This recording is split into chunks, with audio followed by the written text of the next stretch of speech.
Welcome to all of our viewers and listeners and everyone out there at all points, north and south and east and west, in the 50 states and beyond. Welcome back to the Toilet Paper Fortune Cookie Podcast. Say hi, Dave. Hi, Dave.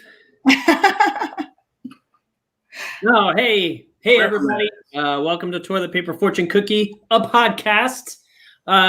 So thanks for tuning in for our live episode of episode 12 with Dawn Johnson, and we will introduce her in just a moment. There we go. So we had a little technical issue with our recording, i.e. I did not push record, and we had a wonderful interview that we did not record.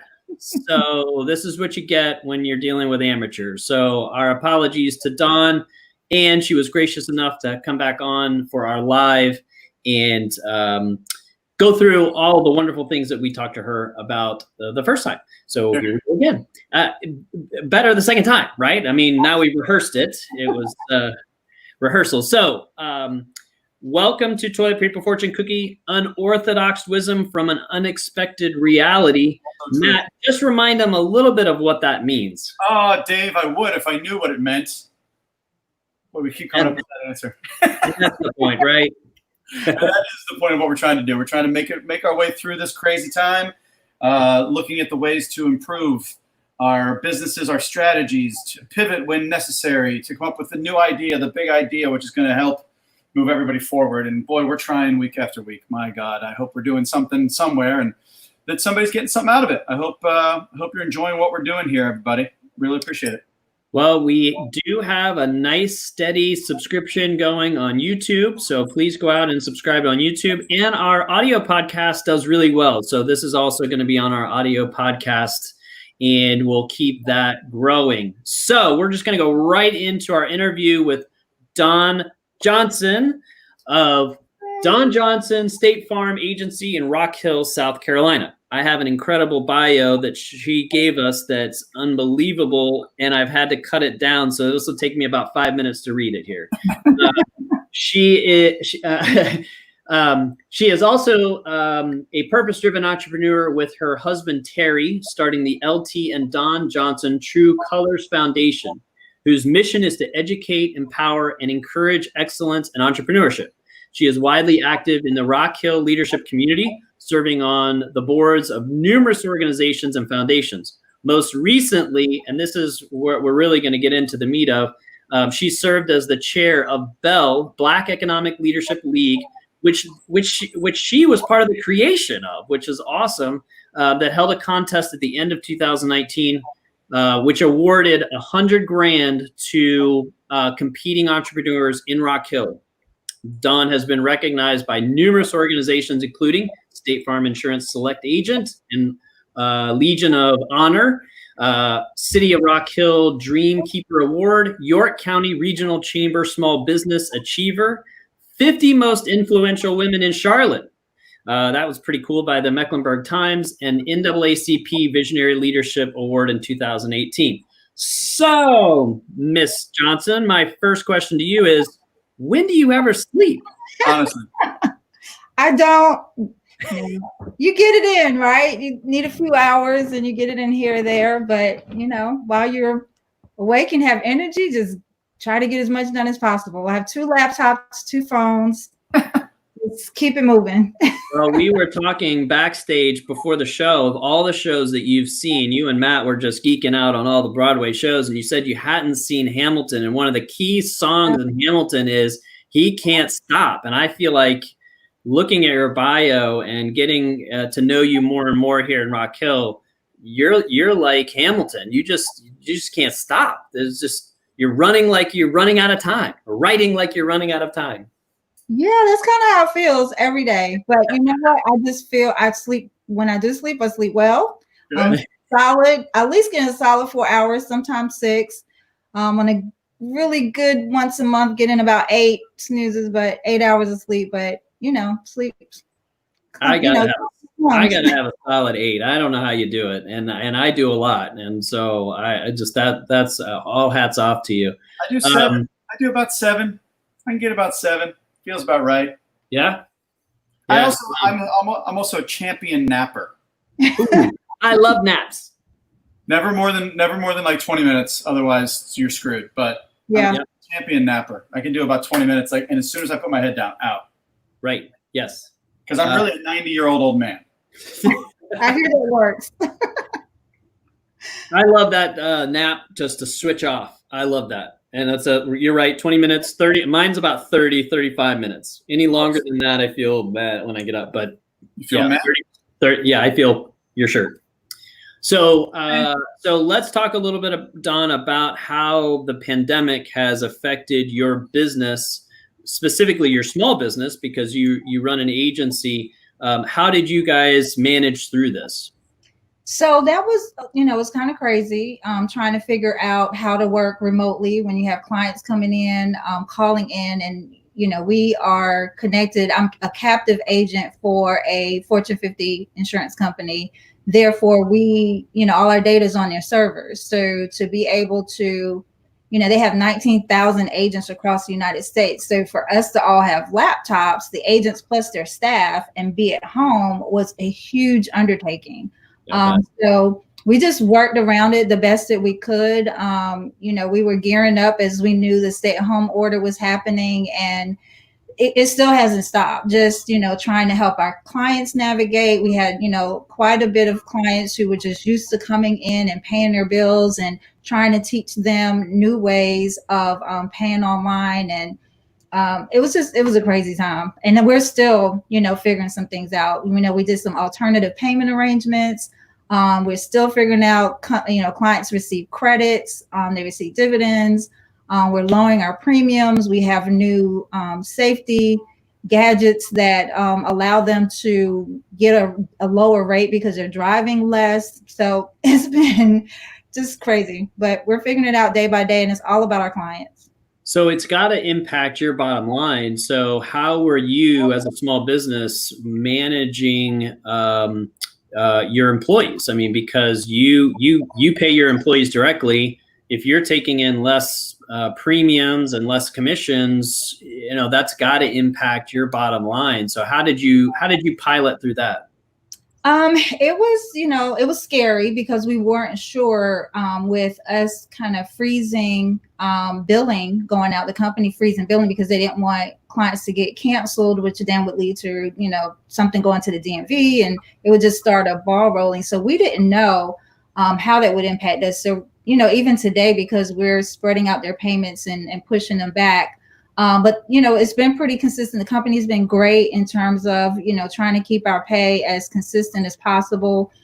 We've basically been trying to just manage cancellations. So that kind of kept us, we knew that at least if we can reduce cancellations, we can at least operate with the amount of, commissions we had coming in. It was just that new commission that you were dependent on based on your productivity that you couldn't count on. So it was a financial management situation. We knew there was kind of some funding out there, but I just kind of played it by ear to see what could I manage.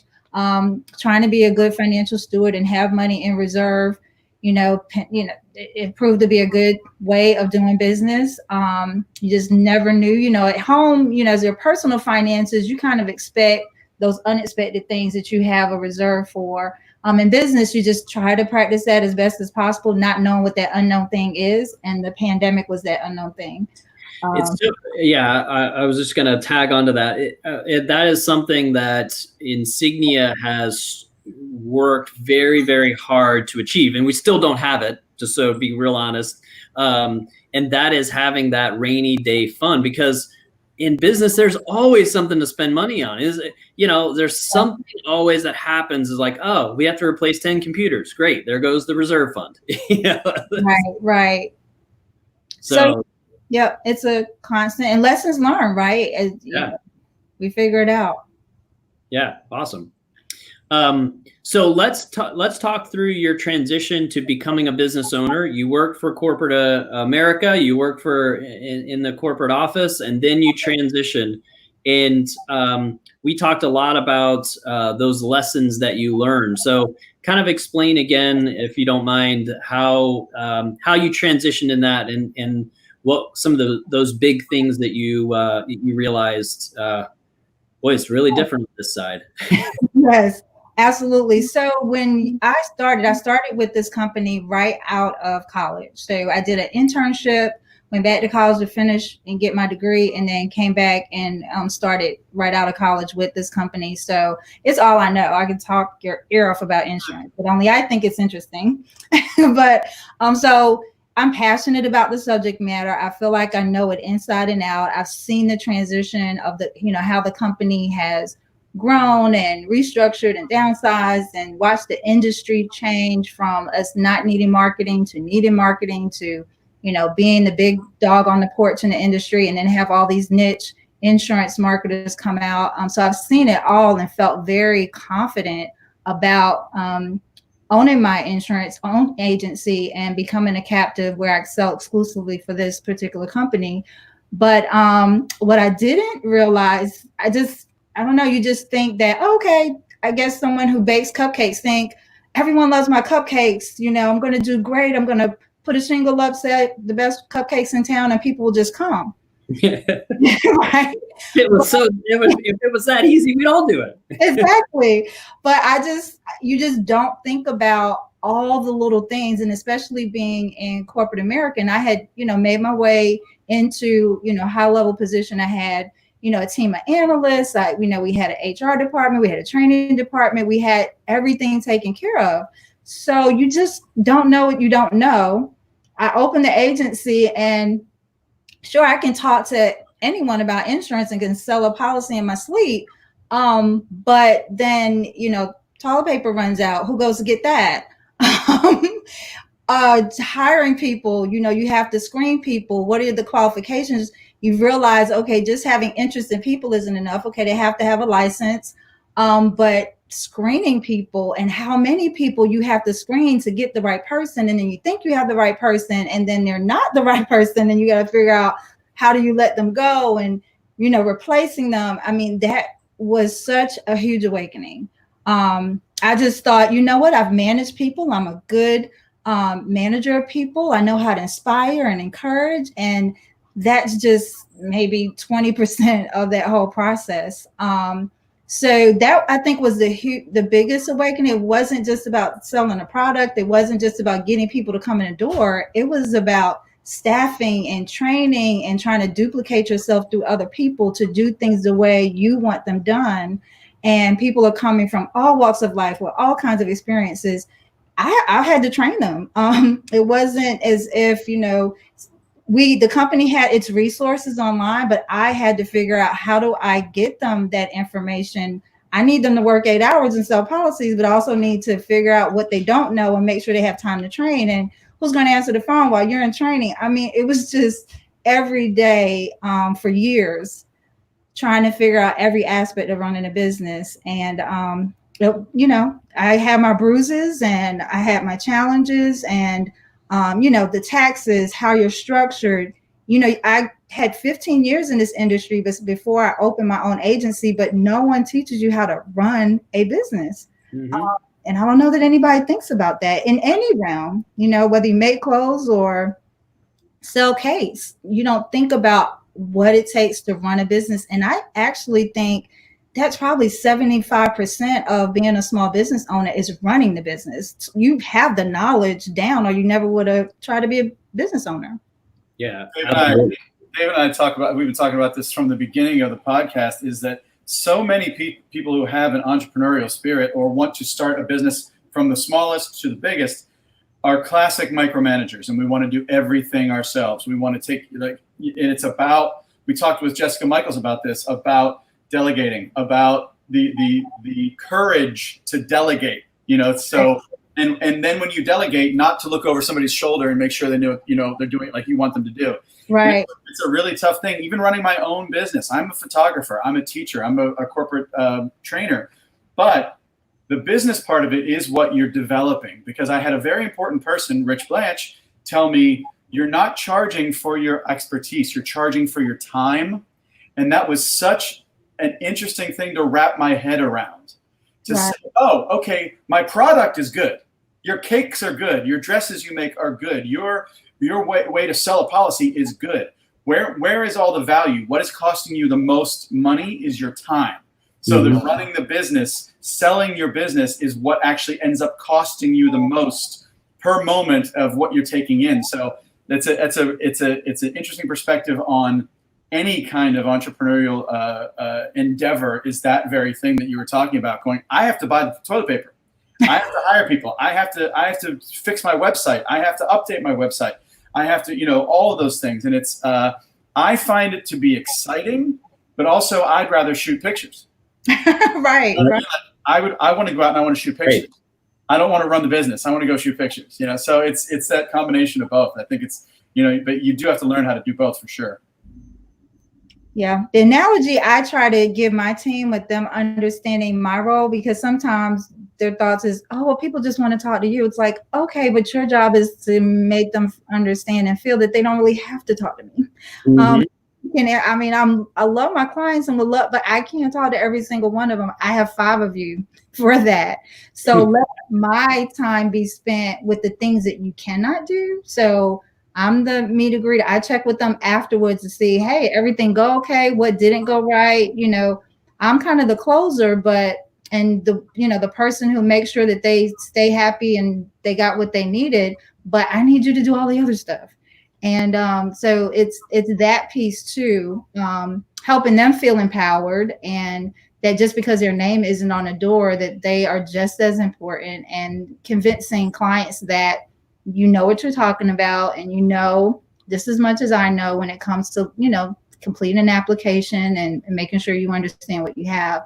So that distinction is very important. And I liken it to, I'm like, okay, I'm at the top of the tower and I'm looking ahead, trying to figure out what's changing in the industry. How do we get ahead of that? So, when you change how people do things, people want to shop online more. That's what this pandemic has done. Whereas kind of our niche in the market was people chose our particular company and agency. They liked coming in, sitting down with someone that they know, looking them in the eye face to face and feeling comfortable. Well, that all went away with the pandemic. They had to learn how to do things differently. And then we had to adjust to helping them make that transition. So now from this point forward, I have to think about, okay, what has changed dynamically with my agency and how do I adapt to that? So that's my role as a CEO, is to kind of be at the top of the tower looking, 5 years down the road to make sure we're prepared for our clients changing in their buying habits and their expectations, and preparing my team for that. So yeah, eyes wide open in terms of what it means to be an entrepreneur. Yeah. I think it's you are a great example of the journey that you have to go on as a CEO. The first thing is you have to get to a point where you recognize yourself as the CEO. And for me, that took a while. That took almost 15 some years.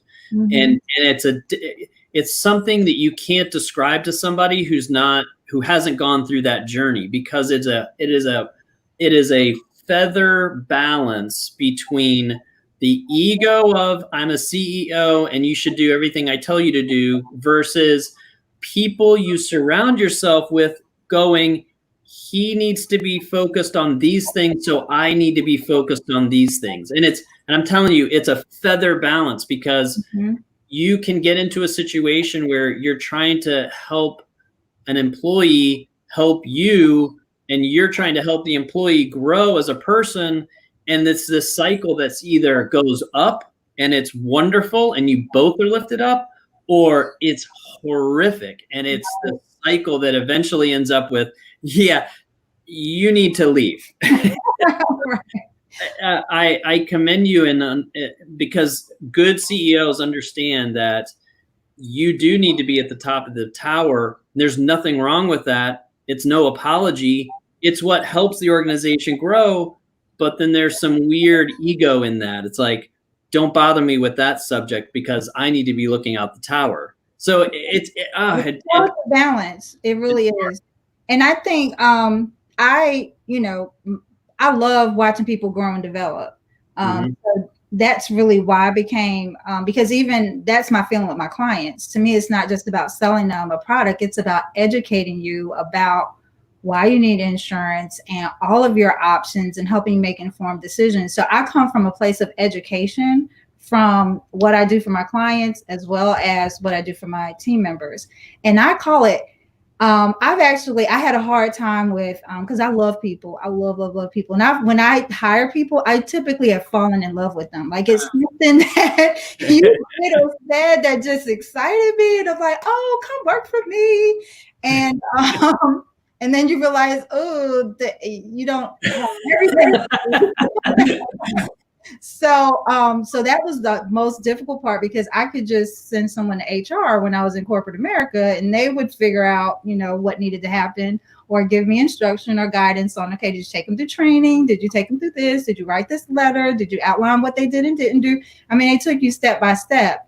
So in my world, it was more so, let's talk. We've had this conversation over and over. So let me figure out what it is that you love and and let's talk about what you're good at. And let's see if we can transition you into a happier place, because this is not working. And you probably need to just cross this off your list as something that's not going to be good for you. And let's think about what is. So I've actually never really fired anybody. I've always transitioned them into a new opportunity and help them figure out what that is, understanding that this isn't it. So yeah, you kind of learn, what works for you, but to me, it's all growth. I tell them you're either here for a reason, a season, or your lifetime, but you get to decide that.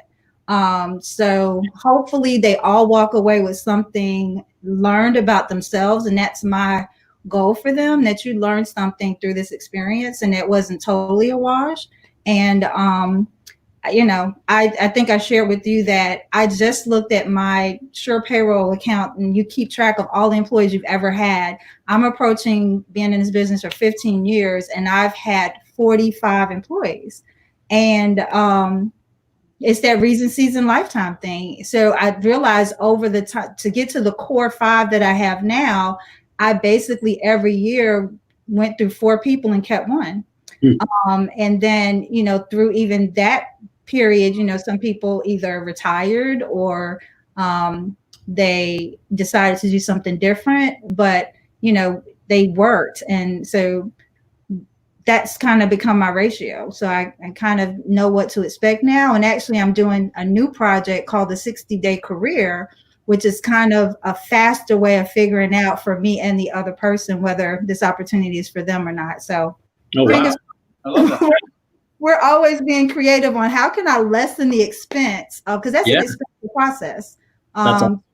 Bring someone on, train them, and then realize they didn't work out. So always looking at how can I cut expenses in that realm. Yeah, at Insignia, and I'm probably letting a cat out of the bag, but anybody that worked there knew it. What we would do is I don't know what your program is, but here was our program. It was, we called it, your 90-day probation, and we hired you less than your market value. And we said, look, if you want it to be here, you'll show it, and then this is where you'll be in 90 days. And it served us pretty well. I mean, we have a pretty good track record of employment, and it's continued to serve us pretty well. So I like that. I transition to the foundations, and then also to Bell. So tell us a little bit about your desire and what led you to forming this foundation, the LT and Don Johnson True Colors Foundation. And it sounds like you have done some programs to spur entrepreneurship and to raise awareness of entrepreneurship, and then how that led to Bell. So yeah, give us all the details. So I created the foundation was at my 10-year anniversary. I said, I think I made it. All the statistics say that if you stay in business for 10 years, you're probably going to stick it out. So I realized too that starting a business was taking a leap of faith.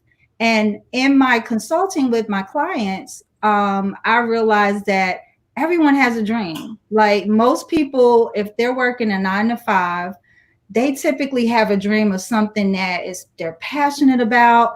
They may do it on the side. They may just dream about it, but they're afraid to take that leap. So the foundation became a part of taking that leap. Like, how can we find a way to encourage you? So we looked at, the other piece was, I was being approached by so many organizations to donate money. And it got to the point where it was kind of like, again, I do have a problem saying no.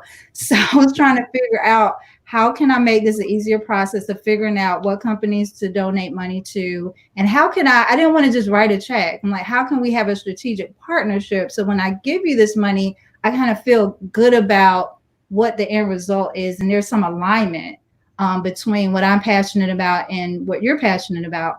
So that's what the foundation was about, is looking for other nonprofit organizations that I could support and form partnerships with to help people figure out their passions, to live their dreams, to take that leap of faith. And sometimes it even just starts off with, what is that little crazy thing that's on your bucket list? Like, can we find something on that list to just give you that adrenaline rush and that sense of confidence that you can do something different that you're scared of? So we started out with Dancing with the Stars, and watching that show, there's so many people who think that they have two left feet and they could never glide around a stage like that.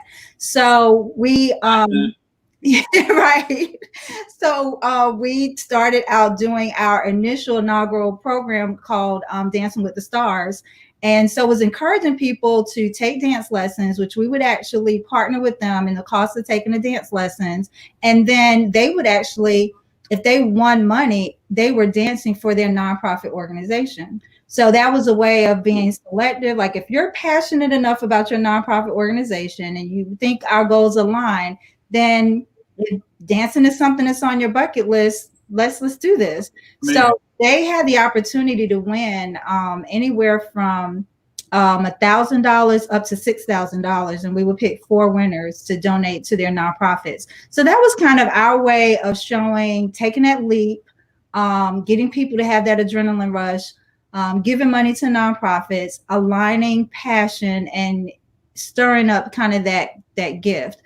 We also found that I'm passionate about health and fitness and physical fitness, and understanding how probably a lot of my energy and the things that I'm able to do comes from me eating properly and taking time to go running like you did, Matt, and taking care of the temple. So we did a fitness challenge, because that's also something that people, kind of like, if they dabble in physical fitness, taking on that, see if you're the best. We did a fitness challenge to see who's the best in York County. So we spend a period of time of people showcasing them in their physical fitness routines and then competing at the end. So that was another way of just encouraging people to just really kind of focus on themselves, to practice self-development, to practice self-care. So that was our way in the foundation of just kind of sparking some of that, and then continuing the process of, okay, what's that next step for you? You just conquered something. You just, so what else is on that list that could be life-changing for you? So that's how we looked at that conversation, and then figured out, how can we help you and support you as an organization? But then how could we put you in touch with other nonprofit organizations that can help you on that journey? So it was more like kind of doing that assessment up front, and then doing that strategic alignment, because some people just aren't aware of all the nonprofits that are out there that can help them on their journey. And it doesn't have to be, such a big, scary thing that you do by yourself. Well, I love the connection that you made between people and their health and their confidence to go out and do something like crazy, like start a business. I mean, you have to be a little bit nuts to want to do this. And I think a big part of success is that health part of it, is that confidence and health. And those two things, I think, work.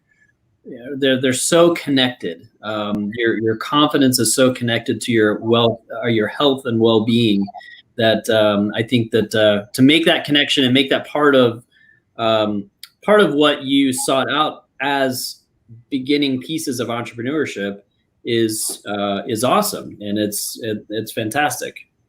Absolutely. So how did that lead to Bell, and tell us about that, and how, because that was, I think, a huge success here in Rock Hill, And I came into it thinking that this was a national organization, that you guys just started a chapter here. And then I find out that no, you guys started this. Right. Really cool. So what I had an initial experience that, kind of put some things in my spirit in terms of what people really needed. So I met this young lady, and I'll try to tell a story really quickly, who she was, I do financial empowerment sessions with people. So when that light bulb goes off, I had one young lady who I work with who she was taking home. She felt like she made a good living. It was just her. She was single, no kids, no spouse. And she's like, I don't know where my money is going. So I work with her, and over the course of a few years, she was able to save up $15,000, and it led to her writing a book and embarking on a career in public speaking, and she quit a job.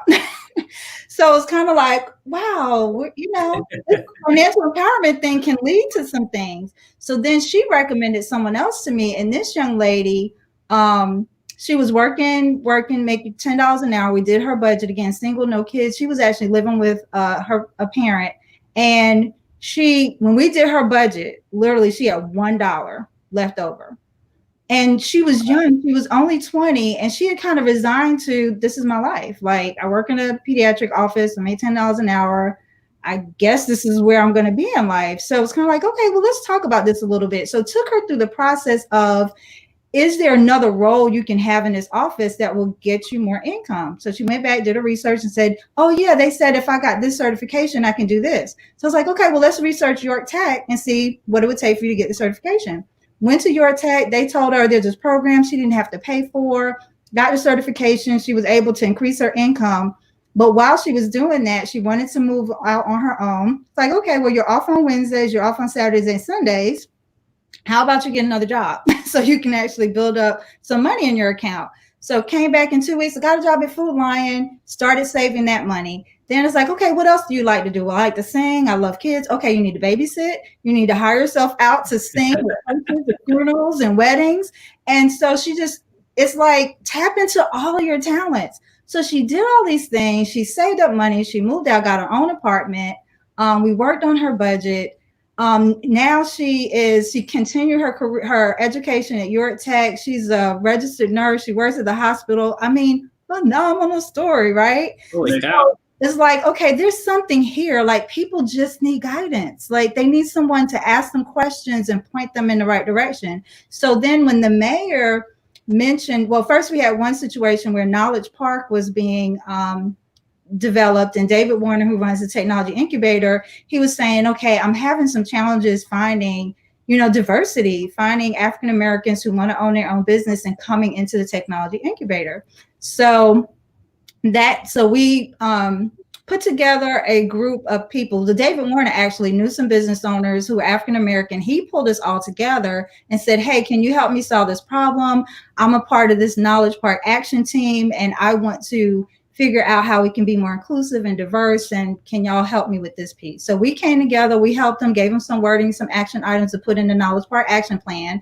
And then we said, why don't we continue to work together to see how else we can help, like find out what other goals the city has. I'm a part of Rock Hill Economic Development Council, and figure out how we can stay together and help.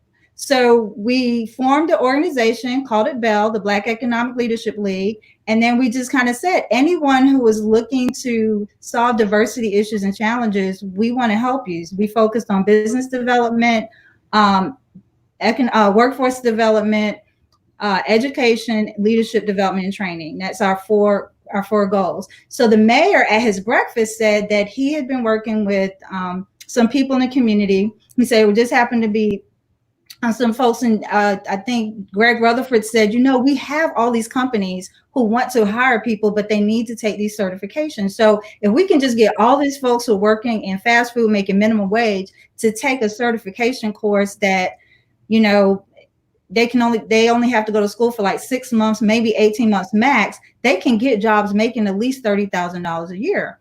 So the mayor's like, he mentioned it. I went to him and said, hey, Bell can help you with that. So we started the Workforce Development Initiative, and thinking about the young lady in terms of what her experience was, that kind of became our program for all the folks and just kind of went to different barbershops and salons and say, hey, give this flyer out to people to come to our sessions once a month.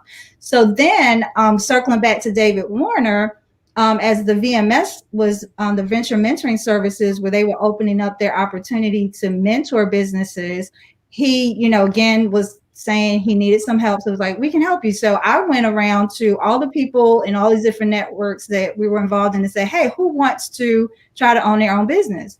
So I had probably about 15 people who said they wanted to own their own business, but a lot of them were nervous about going to a venture mentoring program with taking up the time of these people where they really didn't know what they were doing. They felt like they needed to get some things figured out first before they try to become a part of this program.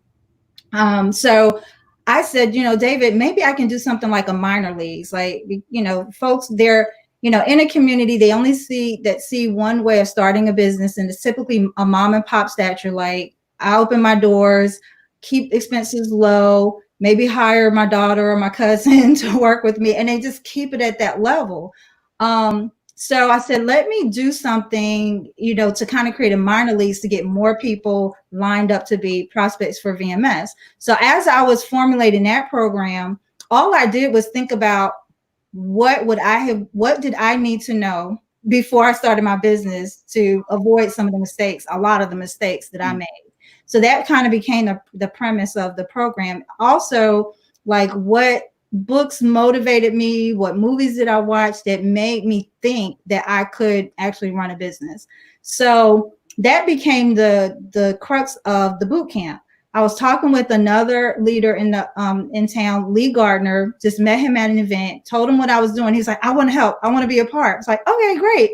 So he said, if you do the boot camp, I'll do the workshops, and I can pull in commercial realtors and bankers and people that I know that can help them with the business licensing and finding real estate and all the, you know, the things that it takes, and help them formulate a business plan. So a marriage was made.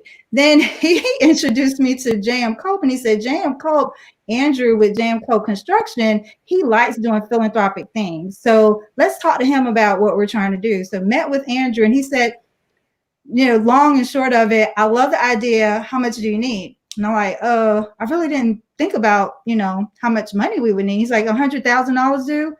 I was like, yeah, that should do it.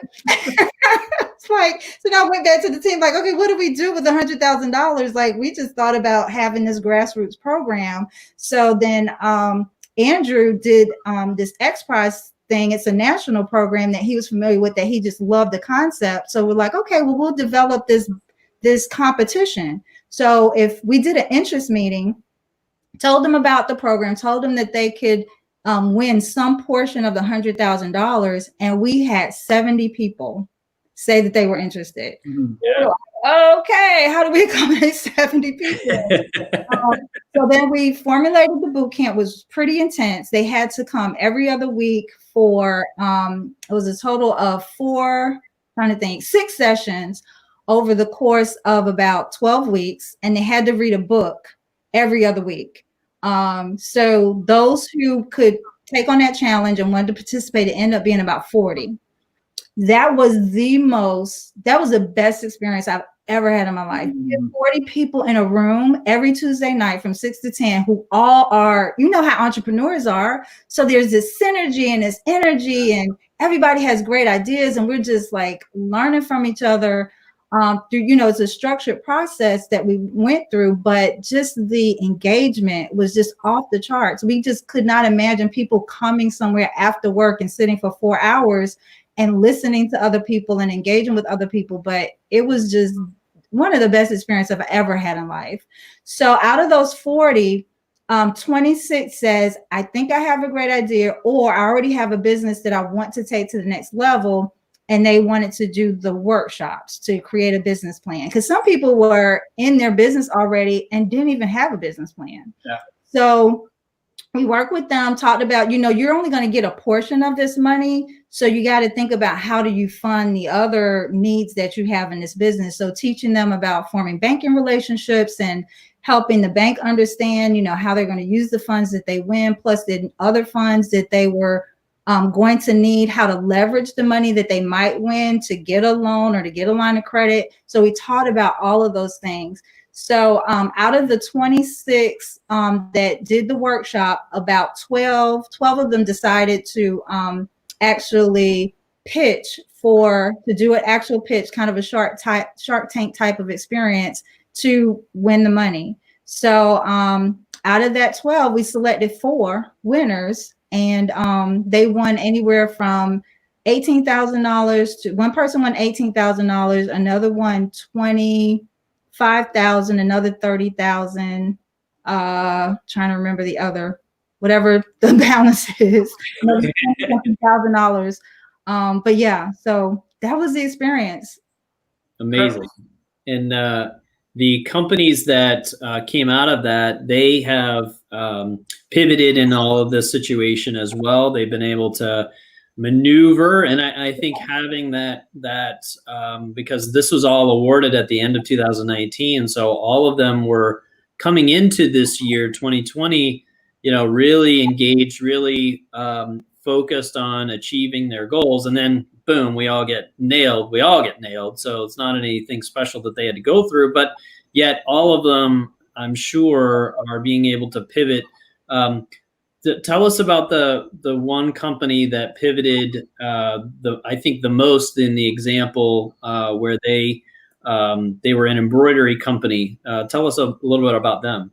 Right. It's called their TDX Expressions, and TD Expressions, and they their business model was to focus on Greek apparel, because you have to have a license in order to produce Greek apparel. And in African American community, like, Greek life is beyond college. It's a lifelong commitment, and they love their organizations, and they buy paraphernalia, and they go to conferences every year. So they were focusing on that market. So when the pandemic, they had events. So then they also did schools, anyone that had, logos to create. So they focused more on events and conferences, and a lot of money was going to be spent on 3 things: was a new machine to help them produce more product quicker, to the starting capital to move out of their garage into a physical space, and to get their licenses to produce the logos for the Greek organization. So when they had contracts already established, events that they were already participating in, and then when COVID hit, all those events were canceled, and they had already projected out financially, shared with the bank what they were going to be produced based on the contracts they had.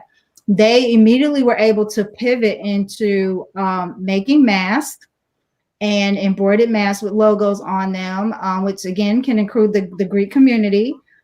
People still were trying to celebrate their schools. You had graduation coming up. So they totally pivoted and took advantage of all the events that were going to be happening virtually, and they were just positioned and prepared. So they actually exceeded their goals, I believe, and what they had planned pre-COVID, post-COVID. And awesome. They were actually going to be featured by the Small Business Development Center. They were nominated to be featured as a business that was pretty much brand new and just kind of turned on a dime, and still were able to flourish in the midst of it all. Hats off to them for the guts to be able to do that. That shows that they are truly got that entrepreneurial spirit, because I think that's part of also what we've talked about on the show here over these 12 weeks is you've just got to be able to recognize what your reality is and adjust to that reality and come up with creative solutions to get through that reality. And they're a great example of that. So is this a program that's going to continue? Are you going to launch this nationally tomorrow? I mean, I want to know. I'm so excited about it. Not nationally. What's that? Yeah. Right. Not nationally. We still have some things to figure out. So what happens is, first, we still have these companies that participate in the boot camp that still, there is so many of them that still move forward with trying to start their businesses, continue their businesses, or figure things out with their businesses. So we want to circle back around and be a support system for them. So now we kind of have these layers. We have those who went through the program that we still want to help and support. Then we have those who that we're still supporting those who won the money to make sure that they can continue to grow and thrive. And then we have those who have not gone through the program at all, who've heard about us and they want to participate. So we're going virtual with the program, and we're going to work with David Warner's group. He has a program called the Growth Wheel. I don't know if you've heard of that, but we're going to utilize that with some of the existing businesses to help them focus on the 4 quadrants of running a business. And I believe it's like marketing and hiring and some operational things and financial matters. So we'll have that segment. And then we have the other group who initially haven't been through the program at all. We'll do a form of the boot camp with them and do it virtually and still do the workshops and all of that. And then we're adding a new component where we're looking at existing businesses that are running and kind of go to those businesses and do an assessment for them and say, you can do this a little bit better, and we can probably help you take things to the next level and be a support system. So we're actually going to canvas businesses in the community that may have a really good thing going, but we see them struggling. And we'll give you an example. This one company started with opening a delivery service of food, and their menu was like just typewritten, it almost looked like it was typed on the typewriter, and then crossed some things and added some things, and they actually posted this on social media, and we were kind of like, okay, we can help you. Oh gosh, please let us help you. Right. So we're really excited of rolling out this kind of 4 components of Bell and of the XPRIZE experience. We're hoping to get more money and more funding so that we can actually do a competition of some sorts and give people the startup capital they need or the infusion of capital, help them take their business to the next level. So we're looking at rolling out in October, and we'll see where it goes.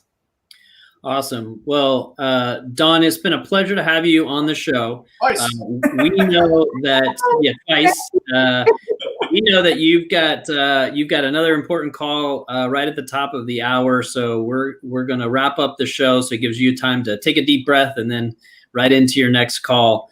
Thank you for everything that you're doing in the Rock Hill community. It is a model for anyone out there who has achieved the success that you've achieved as an entrepreneur, as a business owner, to then turn that into bringing it back to the community. And thank you on the behalf of our community and being a model to that. Mr. Stokey, any words of wisdom? I mean, it is also perfectly tailored to the changing landscape that is happening right now, and you're obviously adjusting so well, and it's the biggest challenge for anybody. And I'm listening right now as the co-host of the show, but I'm listening to everything you're saying, and I'm like, okay, look up business model for photography, because I've been running my own business for 7 years, and I've never looked up a business model ever. Wow. It's all about networking, finding people who need your product, but there's more to it. And I'm literally just writing myself a note on notes going, look up a damn business model. Like, I've been running it. I've had my own brand, for my company for 7 years, and I've just been doing it, basically winging it, as a sole proprietor. And I'm just like, oh, no. There's more to it than that. Yeah. Don't be surprised. You could sign up to do the Growth Wheel. I know, knowing David Warner personally, I know that he would love to walk you through the Growth Wheel. So, and we're going to tag David Warner and Bell and all of the organizations. We have the websites. We'll put them in the comments so that you can click through, the audience can click through and see these great things. So, okay, Toilet Paper Fortune Cookie, join us for a recap of this show. Once you've watched it this Friday, we're going to have Melanie Simpson on with us today to talk about her product and also recap the show with us. She's been commenting the whole way through. So thank you, Melanie, for all of the great comments. It's awesome. And again, Dawn, thank you so much for coming on the show. We really appreciate it. Thank you for having me. Thank you very much. And Toilet Paper Fortune Cookie out.